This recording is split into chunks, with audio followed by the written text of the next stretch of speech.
Greetings, welcome back to Black Bear News, where everything is connected except for my Rockfin. Still waiting on Rockfin.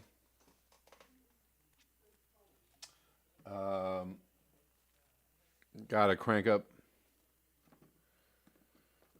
Takes a little while to crank up the Rockfin machine.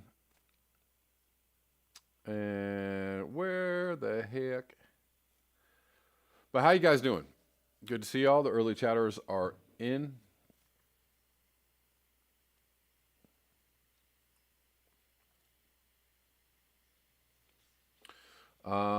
Urban Hermit.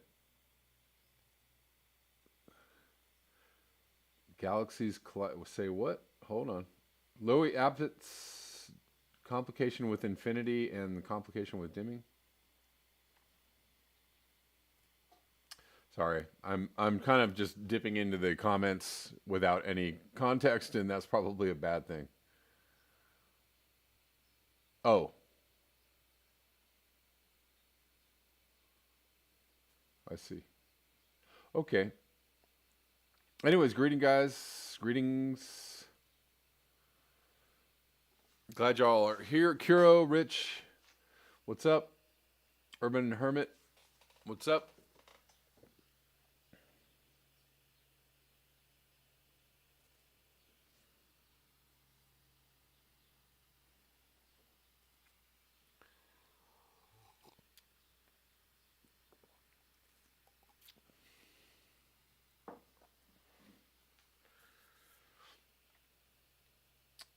Nazbanab says, life outside of our solar system was discovered in 2022 by the James Webb Telescope. This is old knowledge. Okay.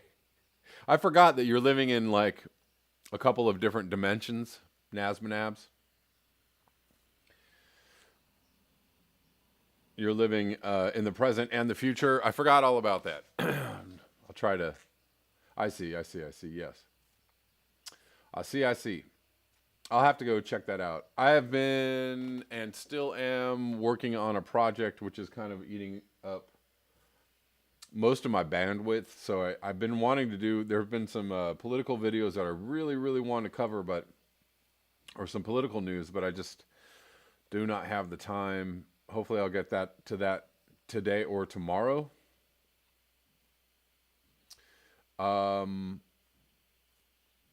What's up, Muzza? How you doing? Greetings, welcome. Anyways, yeah, so thank you for, entertaining my conversation topic for the last couple days. I think it's an interesting one. I also think it's a very important one. Kind of important, right?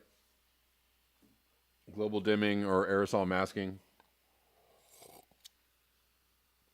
I'll have to go back and check out the Guy McPherson video.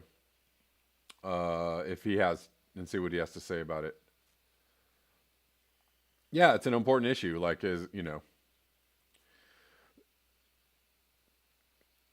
it could be, maybe the difference between burning up in 2 years or 6 years isn't that big of a difference, and probably won't make a difference. Maybe all of that is for naught.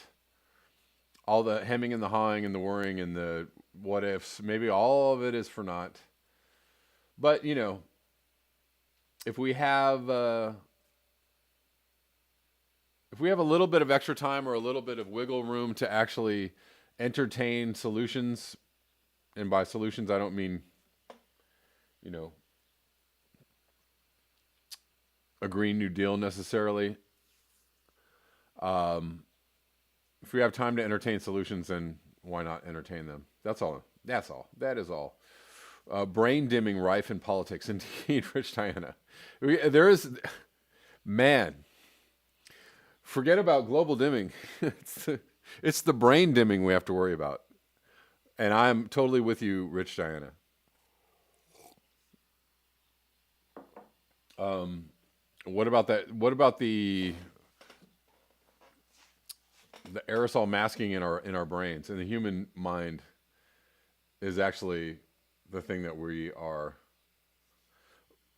actually fighting against is internal, not external necessarily.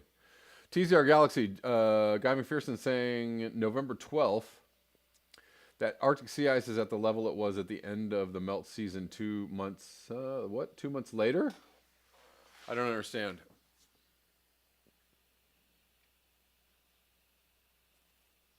Gene says no rain here today. Yippee! Great. Somebody else said something about that too, TCR, or maybe it was you, maybe it was somebody else saying that I don't know. I don't know. Just repeating random things I see on the internet is probably not a good idea. But yes, if all is for naught, I'll have another drought. Drought. If all is for naft, I'll have another draft. Judy Truitt, it's hot outside. Okay, yeah, it's fairly warm here. We're still seeing lovely spring days in November. Let's get into it. Arctic things happening. Is Rockfin on yet? Shoot, I've totally.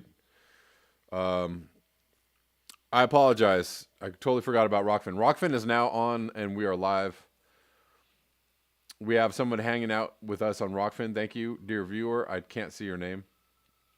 If you would like to watch me on Rockfin, I am live on Rockfin right now.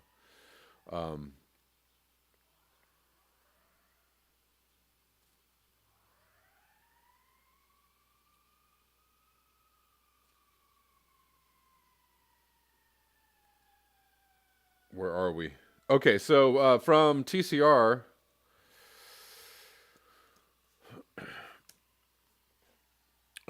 starting with a post from TCR, anthropogenic Arctic anomalies. Starting off your day with some Arctic anomalies on November 19th. We'll look at these a little bit closer. This is a one day average. Temperature anomaly in the Arctic, very, very high. 6.7 degree anomaly today. 1.3 in the northern hemisphere, world 0.8. But if you can see what's, clearly going on here. Oh, Judy Truitt, that's why you're feeling the warmth. I see that now. Very warm over the middle of the U.S. Extremely strong anomaly, looking like 10 or so. Almost in some places. But here in the Arctic, 10 to 20 degree anomalies going on. But let's... well, that's not concerning now, is it? Let's move on to... I wanted to talk about this blog post from Arctic News from Wednesday, November 11th. And I saw this a couple days ago. I believe we discussed it just briefly. The fact that it was freezing in the Arctic, as in at freezing at 0 degrees Celsius or 32 degrees Fahrenheit. Above 0 Celsius at North Pole, November 2020. We're talking about the North Pole, and we are talking about November. And this is nothing new, guys. This has been happening. We have been paying attention. I've been doing this channel for 3 years, and we've been talking about this every single year. And this has been happening every single year, every single winter. The anomalies in the Arctic are off the charts, off the chart warm in the Arctic, not just in the summer, but in the winter as well. Above image shows that in October 2020, the Arctic Ocean was very hot. The Copernicus image below shows temperatures averaged over a 12-month period from November 2019 to October 2020. We are here. 12-month European surface air temperatures looking very toasty in the 2019 and the 2020. Keep in mind that in the Copernicus image, Anomalies are compared to the 1981-2010 average. Note that the shape of the recent 12-month period is similar to the 2016 peak when there was a strong El Nino. So, yes. The fact that we are in a La Nina phase is nothing to shake a stick at. And we are in the, second hottest year compared to 2016. When there was a strong El Nino while in October 2020, the temperature was suppressed due to La Nina and due to low sunspots. The image below shows how a hot Arctic Ocean distorts the jet stream, and hot air moves all the way up to the North Pole. So we see this a little larger.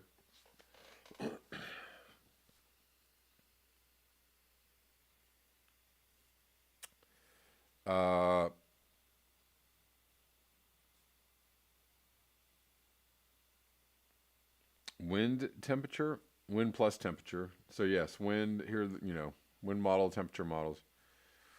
Let's see. Hold, please. I want to get out of this. There we go. Above image shows that the Northern Hemisphere at November 12th, 2020, with a temperature forecast of 2°C or 35.5 Fahrenheit at the North Pole, at 1,000 HPA at 1,500 Z. On the right, jet stream crosses the Arctic Ocean at 250 HPA. At surface level, a temperature was forecast to be 0.6 C or 33.2 Fahrenheit. Above freezing.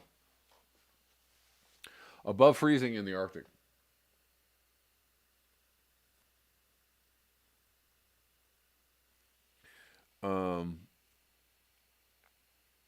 And 0.6 C. And all the way to 35.5 Fahrenheit.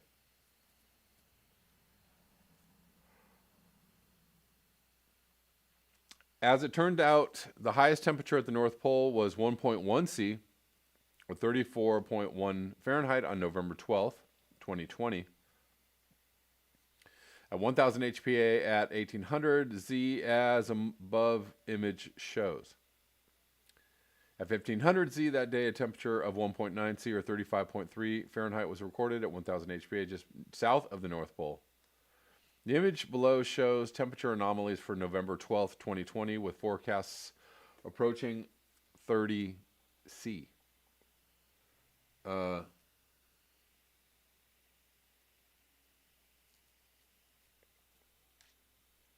Almost 30 C anomaly here.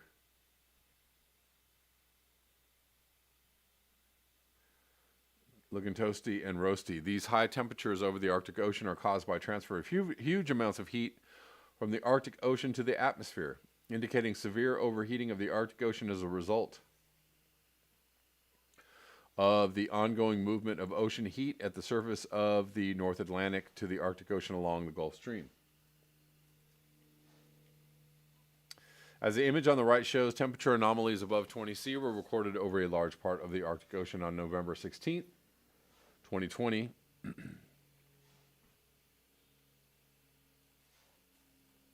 As illustrated by the image below, temperature anomalies are forecast to remain high over the Arctic Ocean, with the forecast for November 26, 2020, showing anomalies approaching 30 C. The resulting distortion of the jet stream can at times speed up winds that move hot air from the North Atlantic Ocean to the Arctic Ocean. As illustrated by the image at the top, the danger is that such winds will speed up ocean currents and that more heat will be carried into the Arctic Ocean. More ocean heat can move into the Arctic Ocean for a number of reasons, including at times the jet stream becomes very elongated, speeding up the flow of ocean heat along the Gulf Stream all the way to the Arctic Ocean. Overall, winds are getting stronger, speeding up ocean currents running just below the sea surface.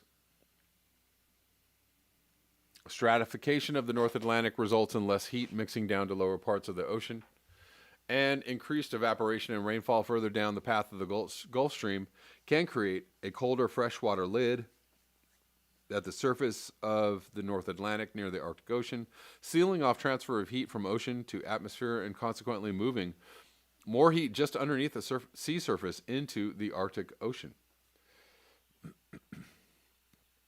As the image below shows, the sea surface temperature as high as 16.6 C or 61.9 Fahrenheit were recorded north of Svalbard. Jesus.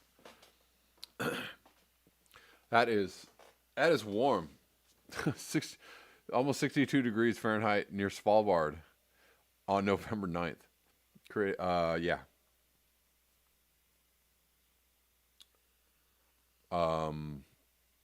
Yeah. That's incredibly warm. The danger is that more heat will reach the shallow parts of the Arctic Ocean that contain huge amounts of methane in the form of hydrates and free gas and sediments at the sea floor. And y'all know what that is going to do to the good people of Earth when those hydrates come shooting on out. Pow, pow, pow.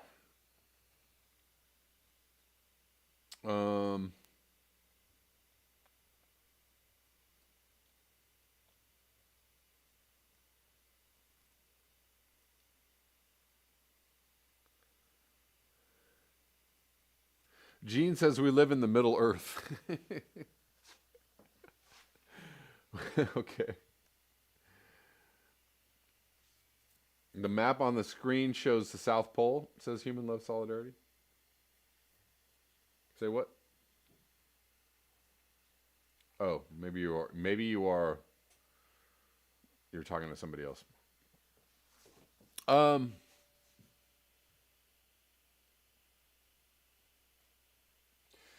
Ross Cobbin says the belch to end all others.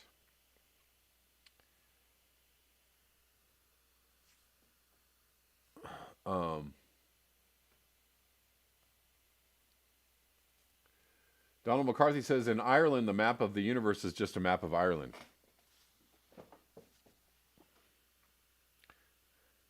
As it should be.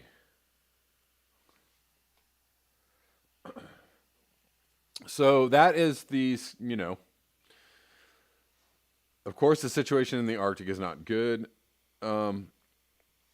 Let me see very quickly if I can pull up some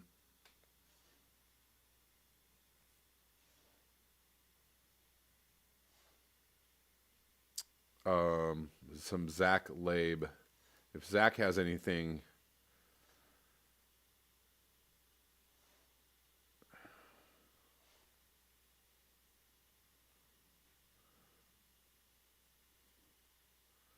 newer for us.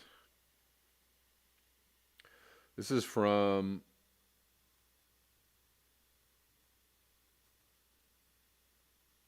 today at 6:38 a.m. The average extent of sea ice in the northernmost region of the Arctic was the lowest on record in October. One takeaway for me this year was the amount of open water close to the North Pole region.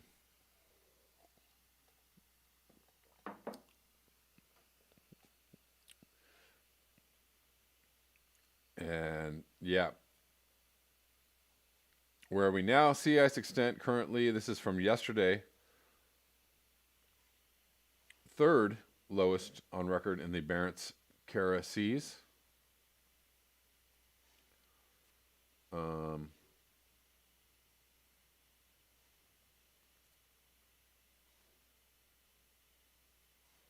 Not sure what these little color code lines mean, but so sometime in the last few years, I'm guessing 2012 was the lowest, or 2016, or either or. Let's look at sea ice thickness. Sea ice thickness in October 2020.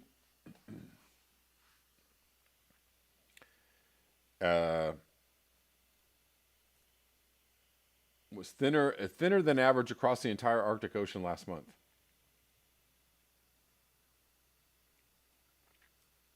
So this is the thickness. Not very much 2-meter ice going on. Very, very little 3-meter, 2-meter. It's just all really, really low. And this is in October.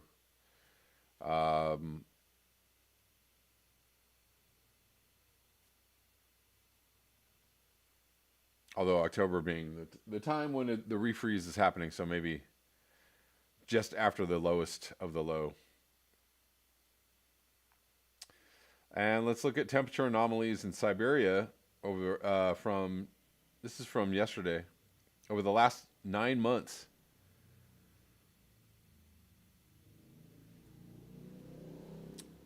February. Before coronavirus really kicked in gear. Look at this anomaly. Temperature anomaly. In February. So, as we've been covering, as we have been watching this, year after year, the winter anomalies are almost worse than the summer. And that's borne out here. Look at this. February here, March, April's pretty bad. May, June, there are some spots, but it looks like, the anomalies really kick in before the warm season and, quote unquote, before the warmth and after. So year after year, the Arctic is getting warmer much faster. And of course, it seems like the winter is worse than the summer as far as anomalies. I think we looked at this graph the other day. Lower atmosphere temperature anomalies over the last 6 months in the northernmost region of the Arctic, high Arctic. So that's a pretty big spike. That is a pretty big spike.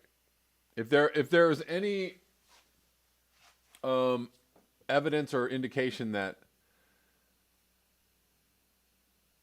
that maybe global dimming had an effect or a temperature spike on the planet, it's here. The high Arctic temperature from May to October. At least regionally, they're getting a spike, but who knows if that's just regular old climate change. And we'll look, and one more. Last month observed the smallest Arctic sea ice extent and volume in our records for October. Animation shows the evolution of October Arctic sea ice and sea surface temperature anomalies during the satellite era. Since 1982. I wonder if we can look at this larger. Can we look at this a little bit larger? I guess not. I can't blow this up. Oh, let's look at one more. I'm having a good time looking at these graphs. What about you? October Arctic sea ice extent since 1850. Comparison now updated through 2020. Note that the reconstruction is for the 15th of October, while the NSIDC is a monthly mean. You can read more about this data set over there. Well, anyways, we'll just look at this.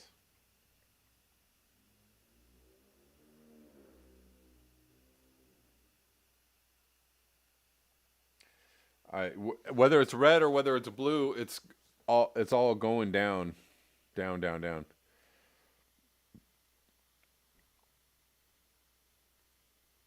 Interesting that the October sea ice was so low and just like 1920-ish, the teens. These are interesting, but look, this is just, you see where that's going. You see where the trend line is going. Okay.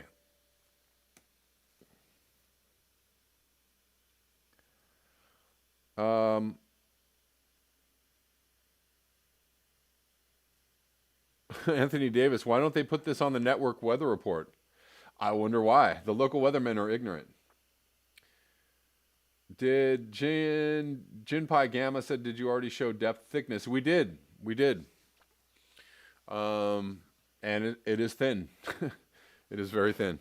Not a lot. There's very, very little 2 meter ice, 2 meter or more ice. Very, very little. Of course. And we know that. That we're on thin ice, literally. We're on thin ice.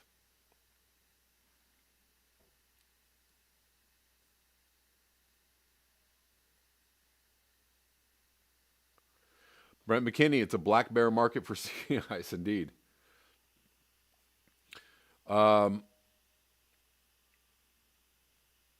Indeed, Schulte 100 is looking good in the land of doom today. Sunshine and lollipops.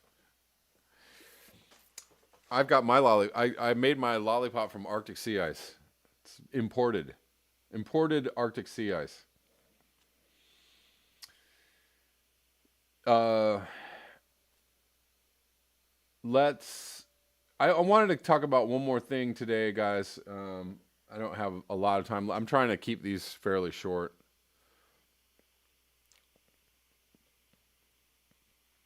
Oh, I hope I didn't lose it. Hope I didn't lose the thing I was trying to talk about.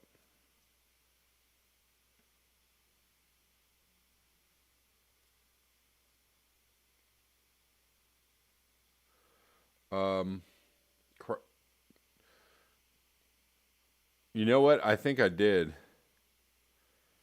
Oh, I hate when that happens. And I don't need that either. I'm getting a lot of junk calls these days. You got anybody else having that problem?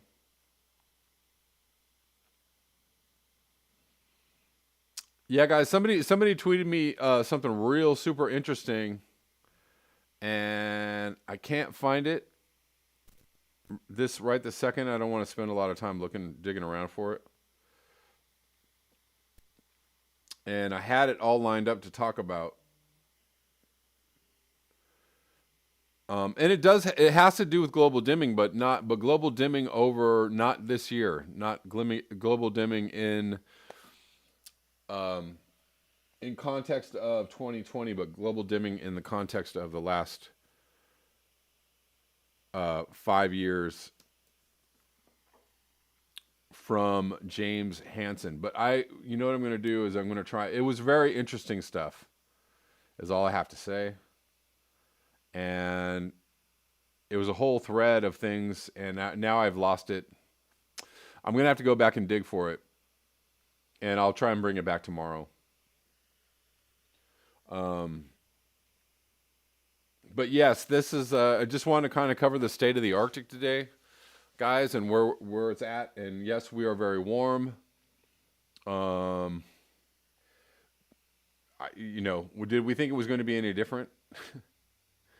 The hits just keep on coming. The records keep on coming. The high temp records, the Arctic sea ice anomalies keep on coming. As far as the low extent of the sea ice. Judy Truitt, you keep getting calls from Kingston, Jamaica. I think those are more interesting. You know what? I get a lot of calls from Japan. I don't know why. I get 75% of the junk calls I get are from people or not from Japan, but people speaking Japanese. I'm like,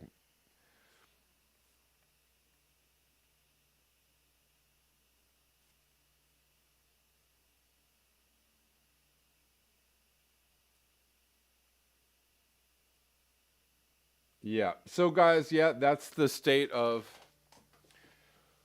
the Arctic today. We're going to keep an eye on it through the winter times when things get really weird, tend to get really weird over the last few years. That is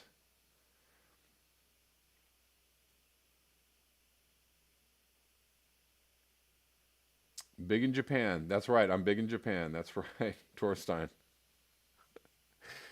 But I'll be back tomorrow at the regular time of 11 a.m. Pacific Standard Time. And I'm going to dig up this very interesting hypothesis from James Hansen relating to recent warmth over the last 5 years and global dimming. All right, guys. Thank you for your eyes, your ears, and your conscience. Until next time, peace.